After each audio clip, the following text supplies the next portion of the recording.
It was supposed to be just another harmless girls' night in. Nothing fancy. Just wine, laughter, and the usual circle of friends trading stories about love, marriage, and the struggles that came with them. We'd gathered at Lydia's place. Her cozy apartment always felt like a safe bubble where we could unwind and be unfiltered. The night was light-hearted. Someone brought up the age-old question, "What's your idea of the perfect man?" We all laughed. Everyone threw out their types. Tall, good with kids, knows how to cook, doesn't leave socks everywhere. When it came to me, I didn't think. I didn't filter. I just said it. Honestly. If I had someone like Adrian from work, smart, confident, emotionally mature, I probably wouldn't nag so much at home. The room burst out laughing. A couple of the girls even raised their glasses. It felt like innocent banter. Just a silly moment among friends. No harm meant. I barely thought twice about it. We'd all joked about our partners before. Everyone vented.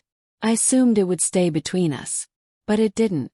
What I didn't know was that Mia, one of the girls, had recorded a short video for her Instagram story. Just a quick pan across the room, glasses clinking, laughter in the background. She hadn't done it with malice. Just something fun to post. But my voice, clear as day, cut through the laughter, right at the moment I said Adrian's name. That clip was online for less than an hour before my husband saw it. When I walked in later that evening, Jared was sitting on the edge of the couch, elbows resting on his knees, staring at the floor like it had spoken to him. TV was off. No music. Just silence. The kind that punches you in the chest. I greeted him like usual, clueless. He didn't answer. Just lifted his phone and tapped play. There it was. My voice. That stupid comment. Echoing back at me like a confession. My heart dropped. "It was just a joke," I stammered, forcing a nervous smile. "You know how we are when we're with the girls." But he didn't smile. His eyes never left mine. "Is that really how you feel?" he asked quietly. "Like I'm just some consolation prize?" I started talking fast, trying to undo the damage, explaining it meant nothing, that it wasn't even about Adrian. It was just a name, just a joke. But Jared's face didn't change. "I've spent years trying to be everything for you," he said, voice barely above a whisper, "thinking we were growing something real. You turned that into a punchline." He didn't yell, didn't throw anything. He just stood up and walked to the bedroom. When he came out, he had a suitcase in his hand. "I need some space," he said. And just like that, he left. I broke down that night. I cried until I couldn't breathe. I texted him. Sent voice messages. Nothing. For 3 long days I heard nothing. When he finally reached out, he didn't come home. He asked to meet at a coffee shop. I showed up hoping he was ready to talk things out. That maybe he just needed time to cool off. But when he slid an envelope across the table, I knew. Divorce papers.